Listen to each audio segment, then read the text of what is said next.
Selamat siang Bu Lisdes.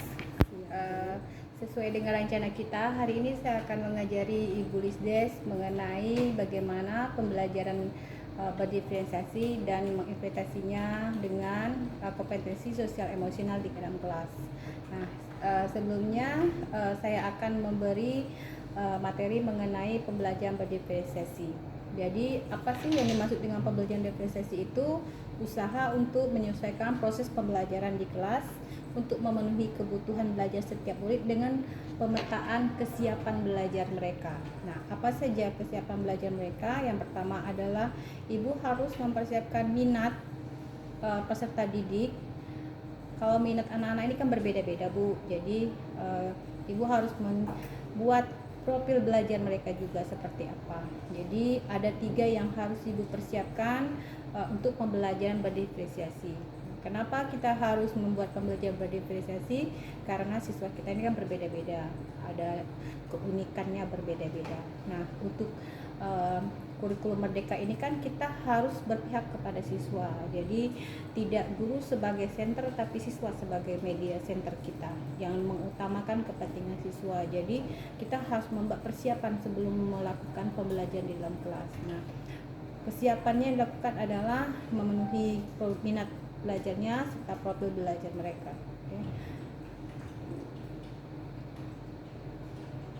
Pembelajaran berdiferensiasi ini dapat dilakukan pertama dengan menentukan tujuan pembelajaran sama ya Bu ya, kemudian mengidentifikasi kebutuhan belajar murid. Nah, menerapkan 3 strategi berdiferensiasi. Apa sih 3 strategi ini? Yang pertama adalah kesiapan belajar, minat belajar murid, serta profil belajar murid. Nanti kita satu-satu ya Bu ya, kita uraikan. Kesiapan belajar murid itu apa saja? Ini guru mempersiapkan belajar murid. Apa saja yang disiapkan? Mengetahui kapasitas murid itu seperti apa, kemudian memahami materi dan konsep yang akan kita berikan. Kemudian minat belajar murid. Nah, minat murid ini kan berbeda-beda Bu. Ada cara belajarnya itu dengan cara visual, audio visual, kemudian dengan kinestetik. Ya, mungkin Ibu sudah familiar dengan 3 hal itu kan. Jadi siswa itu kan ada minat belajar itu ada berbeda-beda ya Bu ya. Jadi kemudian profil belajar murid. Nah, apa sih yang kita lakukan ketiga aspek ini yang pada profil belajar murid, yaitu guru memberikan kesempatan kepada murid untuk mereka mengekspresikan diri, belajar sesuai dengan gaya belajar yang dimiliki mereka gitu. Gaya belajarnya seperti apa. Nah, di sini berdiferensiasi itu ada 3 ya. Yang pertama ada diferensiasi konten, diferensiasi proses, dan diferensiasi produk. Nah, pada akhirnya juga ada diferensiasi asesmen. Karena kita melakukan pembelajaran itu dengan asesmen untuk mengevaluasinya kan. Jadi 3 penerapan diferensiasi. Yang pertama adalah konten, kemudian proses, dan produk. Nah, konten ini adalah guru mempersiapkannya itu sebelum proses pembelajaran. Jadi pertama tadi kita sudah membuat rencana pembelajaran dengan mempersiapkan konten mereka, seperti kita mempersiapkan media yang mereka, misalnya si A ini butuhnya media ini berbeda dengan si B. Jadi tetapi tidak 30 anak yang harus berbeda-beda karena kan memang keunikan mereka kan berbeda-beda. Jadi kita harus mempersiapkannya model proses pembelajarannya tuh agar lebih mudah dipahami, itu maksudnya mudah diterima dan menyenangkan untuk mereka, jadi mereka tuh bersemangat untuk belajar seperti itu. Sejauh ini ada yang bertanyakan nggak? Belum. Maaf kalau saya terlalu cepat kalau memberi materi ya. Oke, saya lanjutkan ya Bu ya. Kemudian diferensiasi proses. Diferensiasi proses ini adalah guru menyesuaikan kontennya itu, materi belajar murid itu dengan kebutuhan belajar siswa. Jadi kebutuhan belajar itu kan tadi berbeda-beda ya kan Bu, kebutuhan belajarnya. Jadi prosesnya pun juga berbeda-beda. Ya kan, ada anak yang senangnya dengan game, ada anak yang mungkin senangnya juga tidak dengan game, dengan diam atau nggak terganggu dengan keributan, ada anak yang seperti itu. Jadi kita harus memisahkannya juga, namanya diferensiasi proses gitu. Ada anak yang senangnya dengan cara berlomba gitu kan, ada anak yang senangnya dengan cara Misalnya dia hanya menerimanya dari yang lain. Nah, itu namanya depresiasi proses. Pada prosesnya itu berbeda-beda. Nah, ketiga adalah depresiasi produk. Nah, kalau produk ini kan bentuknya hasil ya Bu ya. Jadi ataupun apa yang dibuat mereka berbeda. Jadi guru tuh mempersiapkan pembelajaran siswa itu, tagihan produknya itu dibuat murid itu sesuai dengan kemampuan murid ya. Jadi murid itu ada yang satu bisa membuatnya tuh dengan cara menggunakan komputer, aplikasi, ada yang satu bisanya hanya menggunakan kertas atau origami, ada yang satu lagi hanya membuatnya dengan cara cerita, boleh dipresentasikan seperti itu. Kan beda-beda ya Bu ya. Nah, jadi ada 3 Bu yang tadi apa? Konten, proses dengan produk. Oke, yang terakhir itu dengan strategi diferensiasi asesmen, karena asesmen kan berbeda-beda. Nah, ada anak misalnya contoh gini, ada anak yang bisa dengan hanya 10 soal ataupun hanya 20 soal, kan beda-beda ya Bu ya, kemampuannya juga beda-beda. Nah, asesmen tadi kan saya udah jelaskan 3, jadi kan agar kita mudah mengerti, jadi kita bisa lihat dari video ataupun guru-guru dari tempat lain sebagai referensi kita ya Bu ya. Jadi di sini ada seorang guru yang sudah melakukan pembelajaran depresiasi. Jadi apa saja yang dipersiapkannya? Jadi di sini saya contohkan, ini adalah Pak Yudi. Nah, Pak Yudi ini dia akan mengajari muridnya mengenai fotosintesis. Jadi dia membuat persiapan belajar dulu. Ya kan tadi kan strateginya kan kita harus membuat persiapan siswa dengan minatnya serta profil belajarnya ya kan. Nah, di sini dia itu membuat dengan cara poster diagram. Jadi sebelum dia melaksanakan pembelajaran, dia buat rencananya kan Bu, RPP atau modul kan. Nah, di situ RPP modul ini sebelum dia buat tujuan pembelajaran, setelah dia buat tujuan pembelajaran, dia akan memetakan siswa tersebut ya kan. Dan kemudian konten apa yang dibutuhkan siswa dipersiapkan dia, maksudnya bahan ajarnya yang mungkin ya Bu ya. Misalnya siswa itu butuh poster, entah siswa itu butuh benda fisik untuk fotosintesis, entah tadi dia membutuhkan benda-benda seperti tanaman untuk menjadikan bahan ajarnya. Jadi dipersiapkanlah itu semua. Jadi dia mungkin di sini diceritanya ini dia punya empat konten ya Bu ya, 4 konten untuk siswanya, apa saja yang mau dia sediakan. Nah, setelah dalam proses pembelajarannya keesokan harinya, jadi beliau tuh membutuhkan video di handphonenya itu. Jadi dia menyediakan video juga audio visualnya untuk siswanya. Di sini berarti beliau ini sudah mempersiapkan kebutuhan siswa. Kan ada siswa itu Bu, misalnya dia butuh belajar dengan cara mendengar aja. Ada siswa yang butuh belajar dengan melihat, ya kan, cepat mengertinya gitu. Ada siswa yang dengan mempraktekkannya gitu baru dia ngerti gitu. Kalau Ibu jenisnya apa? Biar mudah mengerti, apakah dengan menonton atau mendengarkan orang menjelaskan atau mempraktekkan? Tiga-tiganya. Kalau tiga-tiga namanya apa ya? Tapi lebih mudah mana Bu? Kalau Ibu senangnya belajarnya, itu namanya gaya belajar ya kali ya. Melihat berarti dengan visual. Jadi ada gaya belajar siswa itu dengan menonton ya, melihat. Kalau saya nggak bisa, kalau saya harus gerak. Jadi saya lebih suka lebih mudah mengerti ketika mempraktekkan, melakukan. Jadi itu gaya belajar saya.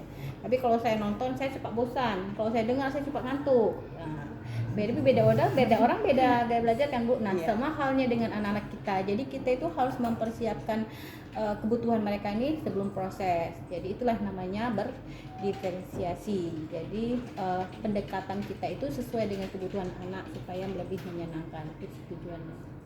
Ya Bu. Jadi di sini tadi kembali ke kasusnya Pak Yudi tadi ya Bu ya, dia mudah membuat kartu-kartu pertanyaan untuk muridnya tadi di sini supaya lebih diterima mengenai fotosintesis, dan beliau juga sudah di sini membuat apa saja yang kegiatan lengkap dengan instruksi-instruksinya di sini. Ada yang membaca buku, artikel, komik, kemudian membuat poster, kemudian beliau menunjukkan pemahaman tentang isi poster, kemudian melakukan wawancara juga kepada petugas kebun apakah saja aktivitas yang dapat dilihat dari kebun untuk proses fotosintesis tadi, ya kan Bu. Kemudian di sini pada saat pelaksanaannya ini, pada proses pembelajarannya ini, Pak Yudi ini memberikan penjelasan kepada siswa terlebih dahulu tujuan pembelajarannya, ya Bu ya, di sini ya dilihat ya. Kemudian anak-anak itu kemudian berdiskusi. Nah, kemudian melalui proses tanya jawab juga, lalu memberi contoh-contohnya juga seperti kita KBM seperti biasa lah Ibu ya, tapi yang menjadi beda ini dia dipetakan kali ya sebelum proses belajarnya ya Bu ya. Kemudian nah Pak Yudi pada prosesnya sudah siap mengajar tadi, dalam proses pembelajarannya di sini ditunjukkan dia berkelompok ya kan Bu ya, berkelompok. Jadi kayaknya berkelompok itu memang lebih asik dan juga membuat anak-anak tuh lebih percaya diri kali dengan teman kali ya Bu ya. Jadi banyak anak menyenangi itu pembelajaran itu dengan rame-rame di berkelompok. Nah, di sini juga pada saat berkelompok ini kita bisa mengambil penilaian karakter tentunya ya. Penilaian seperti kerjasama, berani, kemudian adil, kemudian sabar juga banyak dilihat dari karakter kerja kelompok ya kan Bu. Nah di sini keterampilan anak ini namanya keterampilan korelasi ya, relasi ya. Karena apa? Dia berelasi dengan teman-temannya untuk melakukan kegiatan. Nah setelah 1 minggu setiap kelompok ini juga sepertinya Bapak Yudi tadi membuat keputusan, meminta keputusan kepada peserta didiknya untuk memberi kesimpulan apa yang sudah dikerjakan mereka ya Bu ya. Oke. Dari kasus Pak Yudi ini ada Ibu yang mau katakan atau mau Ibu tanyakan? Yang tadi proses belajar kan dipetakan, ada yang belajar dengan visual, ada yang audio dan ada yang praktek. Jadi kelompoknya itu kita buat sesuai dengan gaya belajar. Iya, sesuai aja. Karena mempermudah kita. Misalnya satu kelompok ini dia dengan poster membaca, berarti kan harus satu kelompok. Nggak mungkin kita bisa pisahkan gitu kan. Jadi supaya lebih mempermudah dia satu golongan dengan gaya menggunakan poster, berarti kita kelompokkan satu kelompok. Jadi dari awal semester itu mungkin kita sudah harus memetakan anak-anak dengan membuat evaluasi awal pembelajaran di semester. Contohnya entah itu dengan kita tanya hobinya, entah kita evaluasi dengan materi sebelumnya, entah kita tanyakan menggunakan kuesioner. Jadi kita harus mengadakan asesmen awal pembelajaran namanya mungkin ya Bu ya. Oke. Ada lagi Bu? Kemudian kan mereka kan ini beda-beda cara belajarnya, berarti penilaiannya apakah berbeda juga atau bagaimana? Nah itu namanya diferensiasi asesmen. Nanti saya jelaskan ya. Asesmen itu ada juga perbedaannya. Jadi ada hal yang kita lakukan, ada 3, assessment for learning, assessment of learning, sama assessment as learning. Jadi ada 3. Nah assessment for learning ini adalah penilaian yang berlangsung selama proses seperti formatif gitu. Jadi selama proses pembelajaran itu kita ambil penilaian namanya assessment for learning. Kemudian yang kedua assessment of learning. Nah assessment of learning ini setelah proses pembelajaran selesai. Contohnya kita mau menilai tentang sikapnya, boleh, hasil produknya, boleh. Jadi selama proses pembelajaran itu selesai gitu. Jadi setelah anak pulang gitu ya. Kemudian asesmen as learning. Nah, artinya ini ketika anak setelah mereka melakukan presentasi ke depan satu-satu. Jadi hasil produknya itu dikasih tahu ke teman-temannya, mereka presentasi, maka dikatakan asesmen as learning dan bisa termasuk daripada penilaian formatif gitu. Itu yang untuk penilaian diferensiasi asesmen gitu ya. Jadi dia ada 3. Nah, di sini ada yang mau tanyakan Bu? Ya Bu ya. Jadi pembelajaran berdiferensiasi itu adalah usaha kita untuk menyesuaikan proses pembelajaran di kelas yang memenuhi kebutuhan belajar siswa. Jadi kan Bu. Nah, biasanya proses berdiferensiasi ini kan sesuai dengan profil belajar, minat belajar, dan lingkungan belajar juga ya. Lingkungan yang mendukung dan memperoleh proses belajar juga itu sangat menunjang untuk tujuan pembelajaran kita ya Bu ya. Jadi profil belajar juga, anak-anak ini kan mempunyai gaya belajar yang berpikir yang berbeda, kecerdasan, budaya, latar belakang dan jenis kelamin juga. Setelah saya jelaskan ini, nanti saya akan menjelaskan mengenai bagaimana pembelajaran yang integrasi kompetensi sosial emosional anak. Jadi di dalam pembelajaran itu anak-anak juga mempunyai kompetensi sosial emosional seperti sama halnya dengan kita orang dewasa ya Bu ya. Jadi selanjutnya Bu, setelah berdiferensiasi kita juga harus mengenal yang namanya kompetensi sosial emosional. Nah, sebagai seorang guru kita itu mempunyai pengetahuan ataupun bisa menerapkan sosial emosional kita ke diri kita, ke anak ataupun ke orang lain. Nah, di sini ada 5 kompetensi sosial emosional pada orang, pada anak, pada seorang peserta didik juga. Nah, di sini yang pertama adalah kesadaran diri, kemudian manajemen diri dan kesadaran sosial, keterampilan berrealisasi, kemudian pengambilan keputusan bertanggung jawab ya. Di sini 5 ini ada di proses pembelajaran. Sebenarnya kadang guru itu sudah melakukan ini, tapi mungkin belum tahu istilah-istilah ini ya kali ya Bu ya. Jadi kita itu sebagai seorang guru ya pasti harus punya kesadaran penuh, kesadaran diri kita ketika kita mengajar. Kalau kita nggak sadar kita ngamuk-ngamuk. Nah, kita harus sadar bahwa kita itu seorang pendidik. Jadi ada kompetensi, ada manajemen diri, juga ada kesadaran sosial, juga ada keterampilan berrealisasi. Maksudnya keterampilan bekerja sama, mau dengan siswanya atau dengan orang lain, atau siswa dengan siswa, atau siswa dengan guru atau dengan orang lain ya. Terus kemudian kita harus mengambil keputusan yang bertanggung jawab. Ini Bu, saya tunjukkan bagaimana RPP saya buat. Nanti setelah ini saya akan ajari Ibu bagaimana membuat RPP mempunyai sosial emosional, RPP yang berkompetensi sosial emosional ya Bu ya. Nah, di sini saya mengambil materi ataupun subjek saya yaitu seni musik. Nah, di sini setelah saya analisa dari proses pembelajaran ini, saya ingin memasukkan 2 kompetensi sosial emosional yang di sini mengenali berbagai emosi sebagai wujud kesadaran diri, kemudian melatih keterampilan berrelasi. Nah, di sini saya harus petakan seperti contoh kolom ini ya Bu ya. Kompetensi sosial emosional saya yang pertama adalah kesadaran diri. Nah, di sini bagaimana menginterpretasikannya? Peserta didik mengenali emosi diri dengan bercerita tentang perasaannya dari rumah. Jadi saya tuh punya pembiasaan setiap hari itu ketika sebelum mulai pembelajaran saya tanya perasaan anak-anak. Jadi supaya sedih dia itu nggak dibawa ke sekolah. Jadi saya buat awal belajar itu dengan menyesuaikan keadaan lingkungan ataupun cerita keseharian. Jadi kita itu mengajari anak itu, membuat anak itu nyaman dulu ya. Nah, di sini saya menanyakan gimana keadaannya, terus apakah ada kamu ada senang nggak, ada susah nggak di sini, ada bagaimana perasaan kamu. Nanti dijawablah sama yang Joshua kan, Ibu saya sedih, kenapa sedih, masih ngantuk kayak gitu kan. Nah, jadi saya hibur dengan lagu-lagu atau dengan ice breaking supaya hilang sedihnya tadi, supaya dia siap untuk belajar. Nah, dari kompetensi sosial emosional yang kita implementasikan dalam kelas itu, kita juga harus memasukkan yang namanya sistem stop atau kesadaran penuh. Nah, sistem stop ini dilakukan apa? Untuk anak-anak itu merasa nyaman dengan kondisi fisik, pikiran mereka ketika mereka lelah belajar gitu. Boleh dilakukannya di tengah pembelajaran, boleh di awal pembelajaran atau pergantian pembelajaran gitu. Nah, saya biasanya melakukannya setelah istirahat. Saya masukkan istirahat anak-anak, saya melakukan stop. Kadang hanya melakukan dengan ayo lomba tidur. Nah, saya pasanglah musik instrumen. Kalau enggak mereka menenangkan diri dulu supaya aktivitasnya itu dengan pikirannya itu enggak lelah mentalnya gitu kan. Nah, namanya teknik ini namanya teknik stop Bu. Teknik stop ini banyak cara gitu supaya anak itu sadar penuh lah, sadar penuh lah akan keadaan mereka sedang belajar gitu.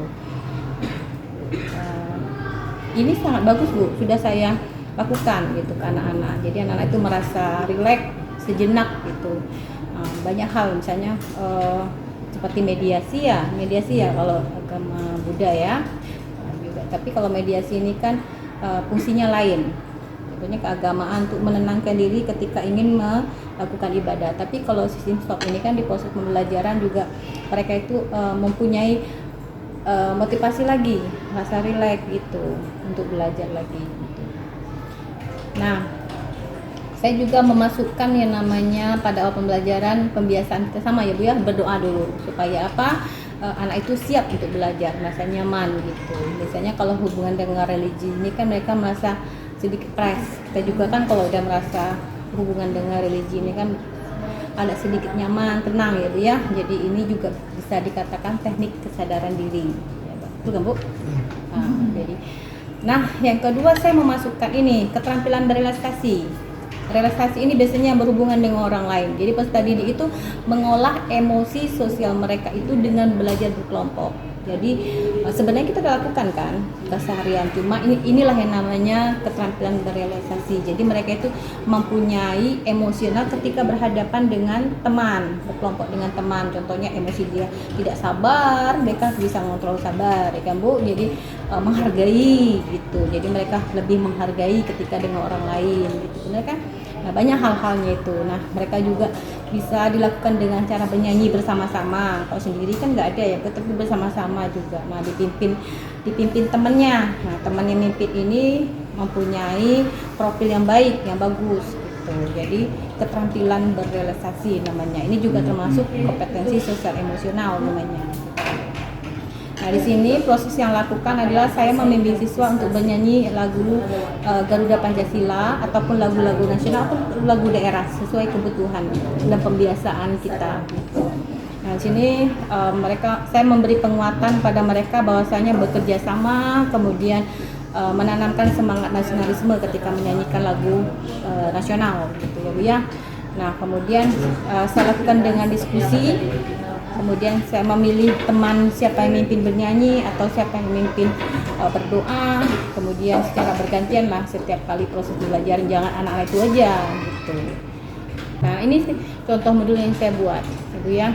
Ini modul merdeka sih Bu. Biasalah atasnya ada profil sekolah, kemudian kompetensi awal, proses ininya profil pelajar Pancasilanya, sarana dan prasarana. Kemudian kompetensi intinya pasti. Nah, di sini, di RPP ini Bu sama dengan RPP lain, cuma kita itu menekankan di sini yang namanya sosial emosional. Di sini saya kasih warna merah. Nah, di sini setelah peserta didik memasuki kelas dilanjutkan dengan berdoa, lalu peserta didik diacakkan duduknya, kemudian ataupun mereka melakukan doa gitu, berdoa. Nah, di sini dikasih merah. Kenapa saya ingin menunjukkan kompetensi sosial emosional mereka gitu. Ini juga saya cantumkan kompetensi apa saja ketika mereka memberi tanggapan kesiapan belajarnya gitu. Nah, di pertengahan juga pada saat berkelompok juga saya memberi warna merah menandai ini di sini. Kalau mereka bekerja kelompok adalah merupakan keterampilan sosial emosional. Dan melakukan teknik stop tadi ya Bu ya, seperti mediasi kata tadi. Ini di pertengahan pembelajaran saya masukkan, biasanya pergantian materi. Lakukan teknik stop dipandu oleh guru dengan sistem relax gitu. Kemudian di sini saya melakukan juga emosional, mereka bekerja sama dan berkelompok, mereka juga maju ke depan, termasuk kompetensi sosial emosional juga. Nah itu saja Bu contoh RPP dari saya gitu. Dari ini nanti kita pelajari lebih lanjut ya. Ada yang belum ditanyakan? Yang tadi yang sistem stop itu apakah itu bisa diganti dengan ice breaking kalau untuk anak yang kelas bisa ya, bisa. Ice breaking juga termasuk sosial emosional juga. Ice breaking juga bisa meningkatkan emosi ataupun mengembangkan minat ataupun memberi motivasi intrinsik dari dalam ya kamu. Jadi ice breaking juga bisa termasuk ini.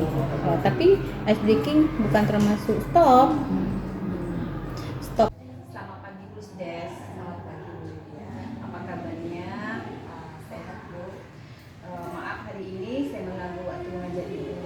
Di sini saya ingin membuat rencana untuk observasi tentang pembelajaran berdifferensiasi dan kompetensi sosial emosional nanti. Kiranya tujuan apa yang ingin Ibu diobservasi nanti? Tujuannya adalah pembelajaran berdiferensiasi di dalam kelas dan pembelajaran seperti apa yang sudah saya sampaikan, saya jelaskan menjelaskan ke Ibu ya mengenai pembelajaran diferensiasi. Jadi kiranya kapan Ibu yang akan diobservasi? Hari Senin. Hari Senin itu tanggal 26 ya kan Bu? Jam berapa kira-kira? Jam pertama, jam ke-1, dan jam kedua. Jadi saya simpulkan ya Bu ya, nanti Ibu diobservasi itu hari Senin tanggal 26 jam 1 dan jam kedua.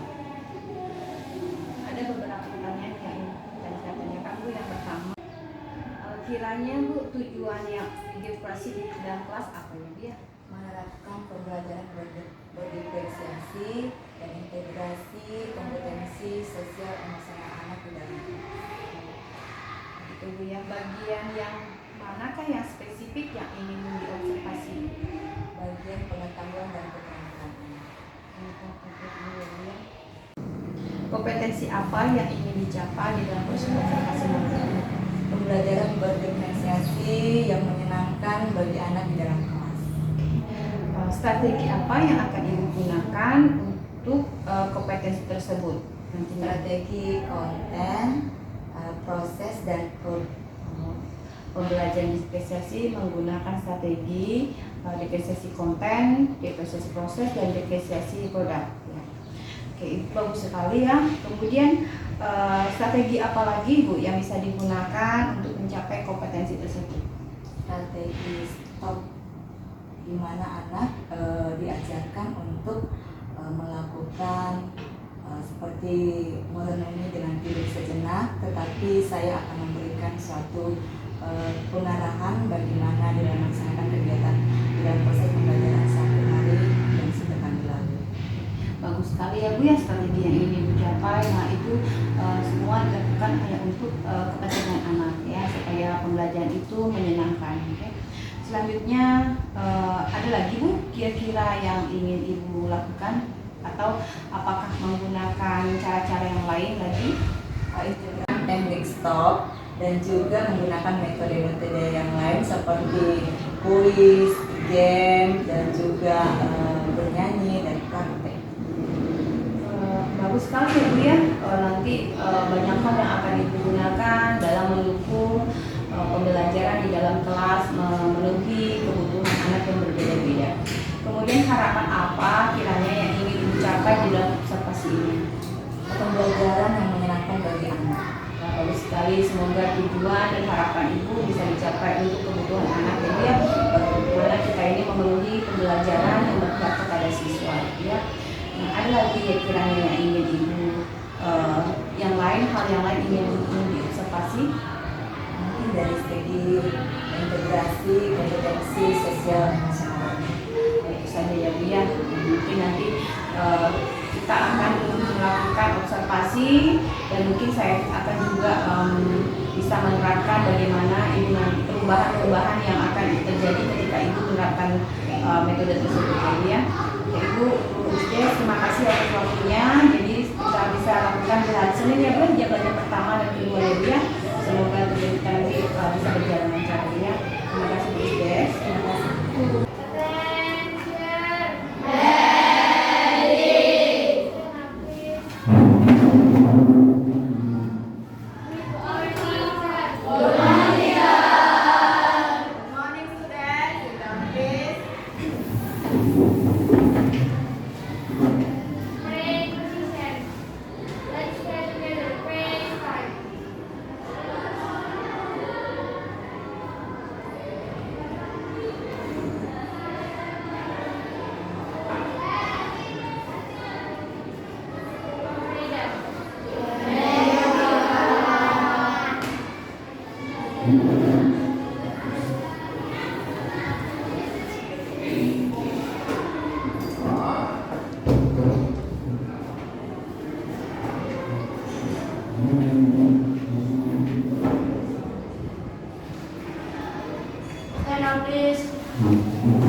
Hari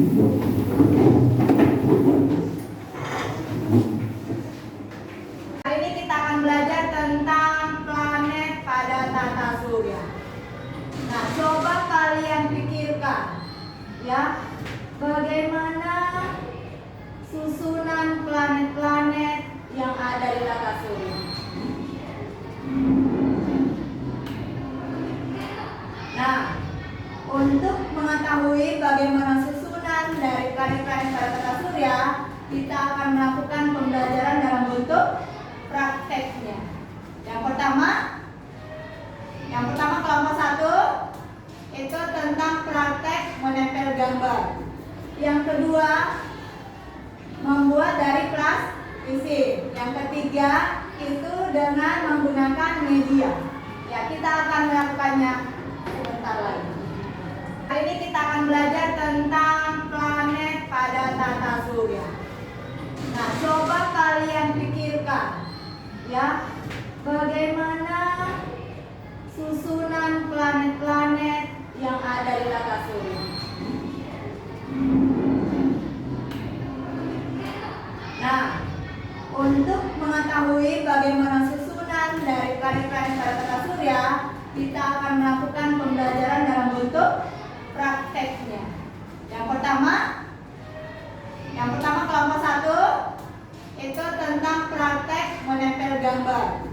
Yang kedua, membuat dari plastik. Yang ketiga itu dengan menggunakan media.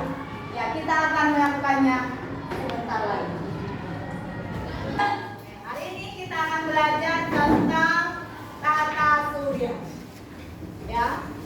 Adapun tujuan pembelajaran kita, yang pertama adalah peserta didik mampu menjelaskan tentang sistem tata surya secara tulisan, lisan, dan ilustrasi. Yang kedua, peserta didik mampu membuat karakteristik dari anggota tata surya. Ya, dari pembelajaran kita, kalian harus bisa menjelaskan tentang sistem tata surya. Tata surya itu ada matahari dan planet-planet, meteorit, asteroid, ada komet.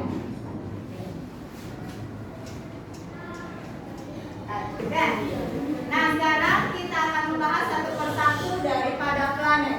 Planet yang pertama adalah Merkurius. Planet Merkurius ini disebut juga dengan planet terkecil dalam tata surya. Ya, dia tidak memiliki satelit. Dan dia mempunyai suhu 430 derajat Celcius untuk bagian yang dekat dengan matahari. Sedangkan untuk bagian yang tidak dekat dengan matahari itu minus 183 derajat Celcius. Oke. Sekarang planet yang kedua adalah Venus. Venus adalah planet yang paling panas. Ya, paling panas, dikenal sebagai planet paling panas dalam tata surya. Ya, dia disebut juga sebagai bintang kejora atau bintang fajar. Planet yang ketiga adalah Bumi. Bumi adalah salah satu planet yang memiliki kehidupan. Ya, tempat kita ini adalah planet Bumi. Ya, kenapa? Karena di Bumi ada oksigen dan Bumi juga memiliki namanya gravitasi. Nah, Bumi mempunyai satelit alami yaitu bulan. Ya. Oke, lanjut kita di Mars. Ya, Mars, planet Mars dijuluki sebagai planet merah. Ya, di Mars tidak ada air dan atmosfernya kaya dengan karbon dioksida. Dan planet Mars memiliki dua satelit alami yaitu Phobos dan Deimos. Ya, dua satelit alami. Lanjut, Jupiter. Jupiter adalah planet paling besar di dalam tata surya. Planet ini memiliki 79 satelit alami. Oke, selanjutnya adalah planet Saturnus. Planet Saturnus dikenal dengan planet yang memiliki cincin. Ya, cincinnya ini terbentuk dari miliaran bongkah es yang besarnya berbeda-beda. Oke, dan dia memiliki 60 satelit dan satelit terbesarnya disebut dengan Titan. Oke. Selanjutnya planet Uranus. Ya, planet ini dikenal sebagai planet yang berwarna hijau kebiru-biruan. Ya, kemudian memiliki suhu rotasi berhimpitan dengan bidang orbitnya, sehingga kedua kutubnya saling bergantian menghadap matahari. Ya, oke. Selanjutnya adalah Neptunus. Oke. Neptunus adalah planet yang mempunyai skala revolusi paling lama dari semua planet. Ada 8 planet. Kemudian Neptunus juga disebut sebagai kembaran daripada Uranus karena dia memiliki ciri-ciri yang mirip dengan Uranus. Makanya disebut sebagai planet kembaran Uranus. Oke, demikianlah pembelajaran kita tentang planet-planet. Ya, Ibu berharap kalian sudah mengerti dari hasil pembelajaran kita pada pagi hari ini.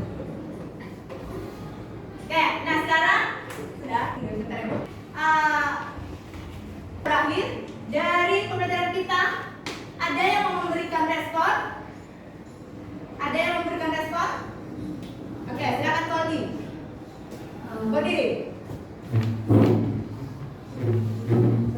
Berapa lama kala revolusi Uranus?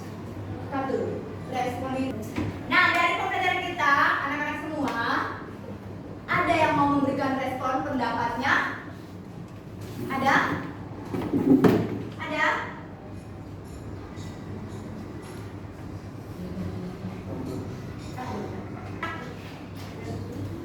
Baik, dari hasil pembelajaran kita, apakah di antara anak didik ada yang memberikan pendapat atau responnya tentang pembelajaran kita hari ini? Silakan. Oke, baik. Trisia, silakan berdiri. Saya jadi lebih mengetahui bagaimana sistem tata surya dan saya lebih mengetahui ada beberapa planet yang ada di tata surya. Oke, terima kasih Trisia. Mari berikan respon. Ada lagi? Oke, sekarang kita sudah berduduk secara berkelompok. Ya, kita akan mempraktekkan tentang susunan planet-planet pada tata surya. Ya, Ibu sudah membagi kelompok 1, kelompok 2, dan kelompok 3. Kelompok 1 tugasnya adalah membuat susunan planet dengan menggunakan presisi dan grafo. Kelompok kedua, ya, membuat susunan planet pada tata surya dengan menggunakan gambar dan juga kertas karton. Kelompok ketiga, ya, kelompok ketiga menjelaskan susunan planet-planet pada tata surya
dari setiap kelompok.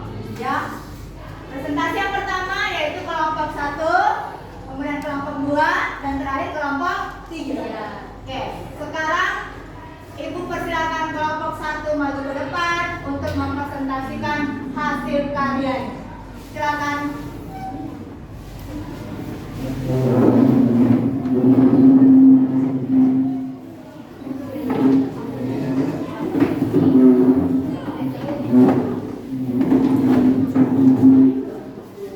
Berbaris.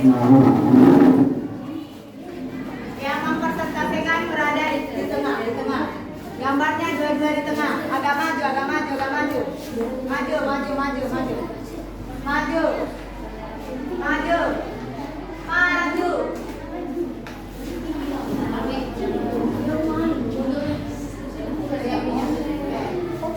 Udah apa? Biasa lagi, biar Indonesia. Oke. Yang mana matahari? Ini.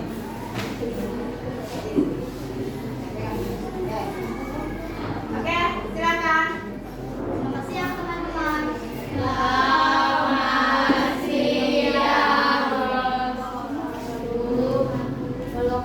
Di sini kami akan mempresentasikan hasil praktek kami membuat tata surya. Sebelum itu kami akan memperkenalkan diri dulu. Perkenalkan, nama saya Greste. Saya Glory. Nama saya Feli. Nama saya Johan. Nama saya Ranto. Nama saya Kiran. Lalu kami akan memberitahu cara dan alat bahannya. Alat dan bahan terdiri atas plastisin, styrofoam, marker putih, dan tusuk gigi. Caranya, yang pertama kali siapkan alat dan bahan. Bentuk plastisin menjadi bulat-bulat kecil seperti ini. Pada styrofoam, buat garis orbit. Tusuk dan tempelkan planet yang telah dibentuk tadi. Beri nama pada setiap planet, lalu hias sesuai keinginan. Terima kasih.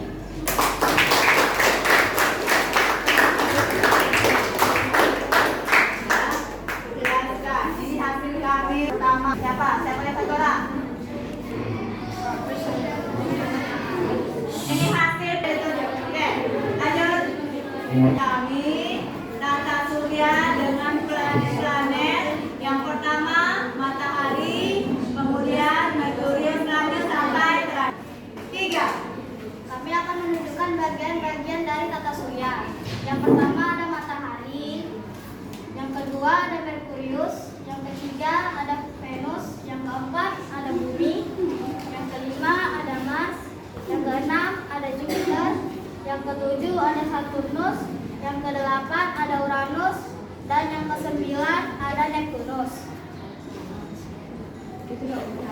Itulah urutan tata surya yang ada di luar angkasa. Terima kasih.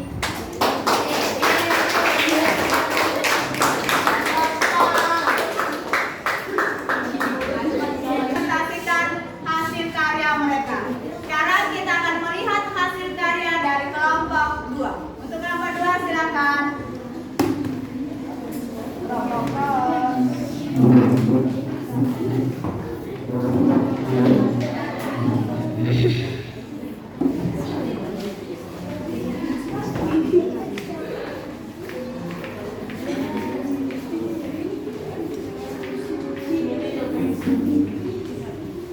Maju ke depan, ke depan.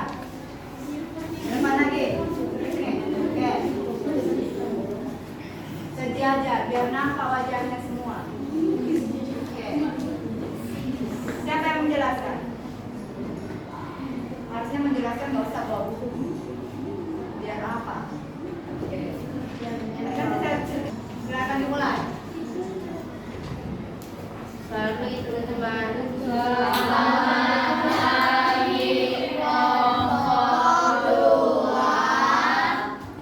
Hari ini kami dari kelompok 2 akan menjelaskan tentang tata surya melalui media gambar.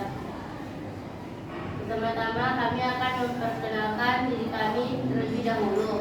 Nama saya Felicia. Nama saya Fier. Nama saya Rara. Nama saya Melani. Nama saya Rosa. Nama saya Fadlan. Nama saya Ronel. Nama saya David. Nama saya Brian.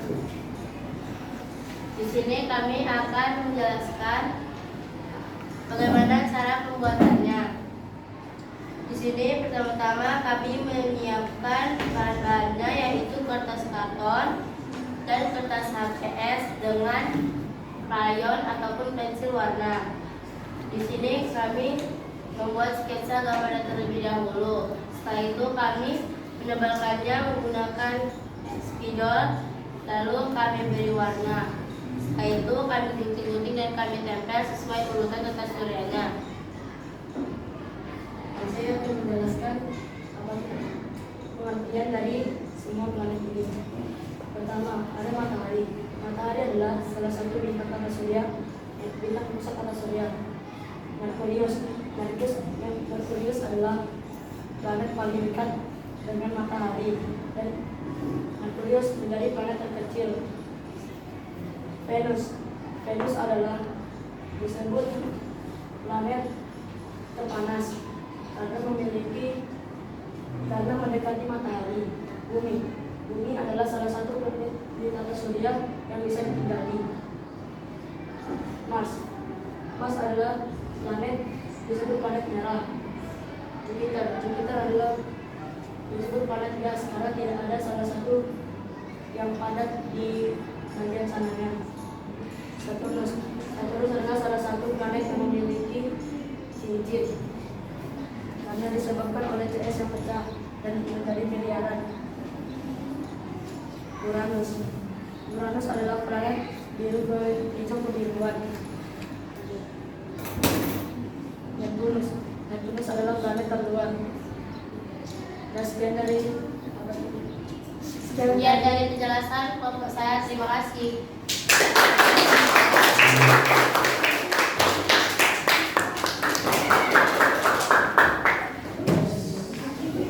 Presentasi dari kelompok 3. Kelompok 3 silakan maju ke depan.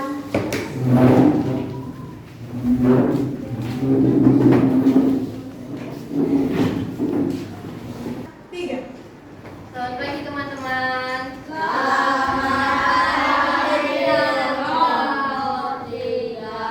Ulangin. 1, 2, 3. Selamat pagi teman-teman. Selamat pagi. Hari ini kami akan mempresentasikan penjelasan tentang planet-planet yang ada di tata surya. Perkenalkan, nama saya Muhammad. Kak, maju ke depan. Selamat pagi teman-teman. Pada hari ini kami akan mempresentasikan penjelasan tentang planet-planet yang ada di tata surya. Sebelumnya kami akan memperkenalkan diri kami. Kenalkan, nama saya Matahari. Kenalkan, nama saya Mana, saya sebagai Merkurius. Kenalkan nama saya Mega sebagai Venus. Kenalkan nama saya Rizalin sebagai Kenalkan, nama saya Greta sebagai Mars. Perkenalkan nama saya sebagai Jupiter. Perkenalkan, nama saya Jessica sebagai Saturnus. Perkenalkan nama saya Aska sebagai Uranus. Kenalkan, nama saya Fadlan sebagai Neptunus. Kenalkan, nama saya Cody sebagai Comet. Halo, saya adalah Matahari. Saya yang dikelilingi oleh 8 planet. Saya memiliki 4 lapisan. Yang pertama, lapisan fotosfer atau lapisan terluar dari matahari, disebut juga fotosfer. Yang kedua adalah lapisan kromosfer. Lapisan kromosfer ini merupakan lapisan yang ada di atas lapisan fotosfer. Lapisan ini seringkali dikatakan sebagai lapisan atmosfer matahari. Lapisan selanjutnya adalah inti matahari. Inti matahari ini merupakan bagian terdalam oleh matahari, sehingga kita bisa mengetahui pada bagian inilah yang mempunyai suhu paling tinggi di antara semua lapisan. Lapisan yang terakhir adalah lapisan korona. Ini adalah sebuah lapisan matahari yang terluar pada lapisan korona ini mencangkup kedua lapisan fotosfer serta kromosfer. Untuk lapisan korona ini juga disebut dengan lapisan atmosfer bagian matahari luar.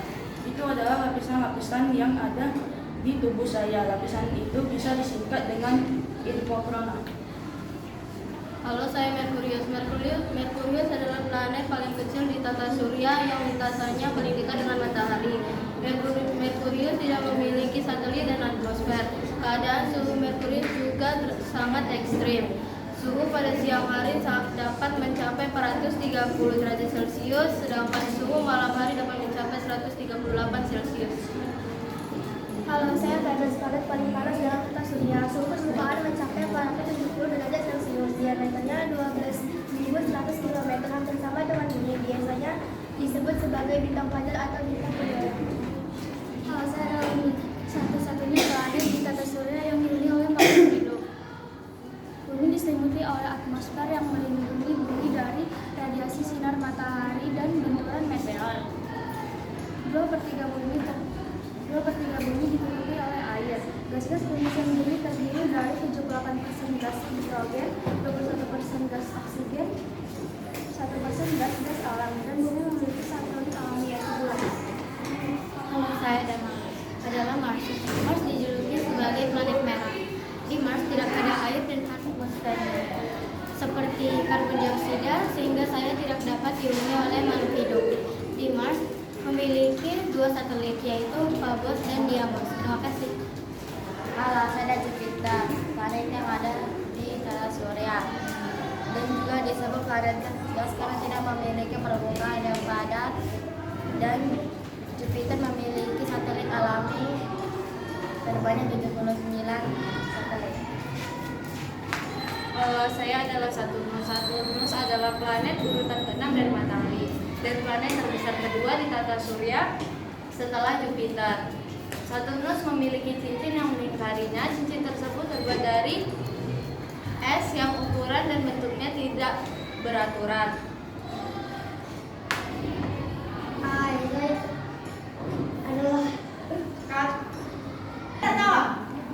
Saya adalah Uranus. Planet ini memiliki rotasi berhenti dengan bidang orbitnya, sehingga kedua kutub saling bergantian terhadap matahari. Halo, saya Neptunus. Saya planet yang terjauh.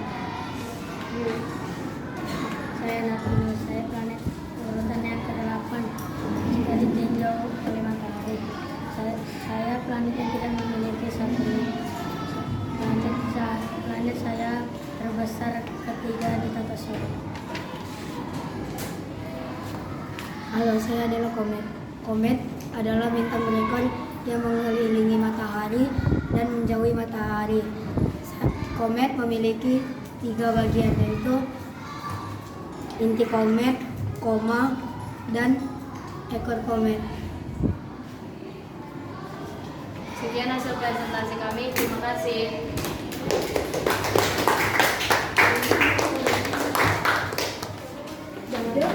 Silakan duduk.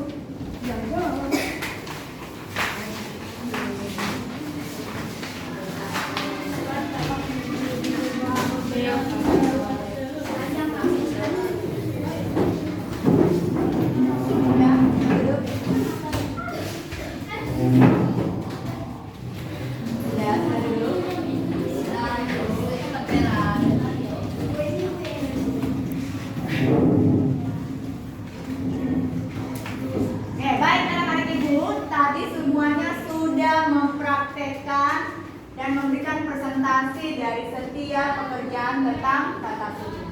Mari kita bersama-sama memberikan apresiasi untuk semua kelompok dengan cara bertepuk tangan.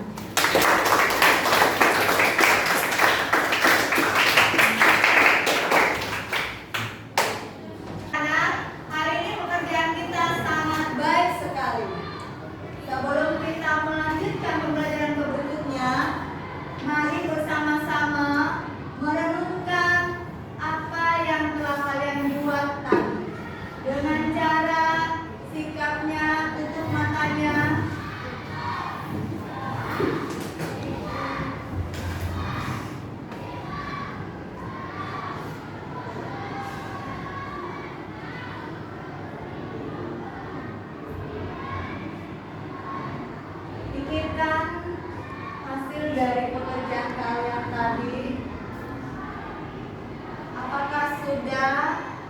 menghasilkan yang terbaik. Apakah kamu sudah mengerti tentang tata surya? Apakah kamu sudah mengetahui nama-nama planet?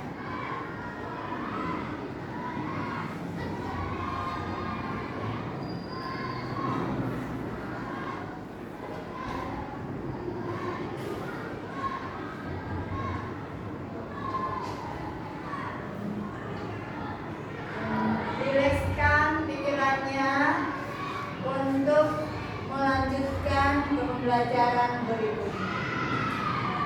Baik, silahkan dibuka matanya pelan-pelan dan tarik nafasnya. Tarik nafas melalui hidung, lepaskan melalui mulut.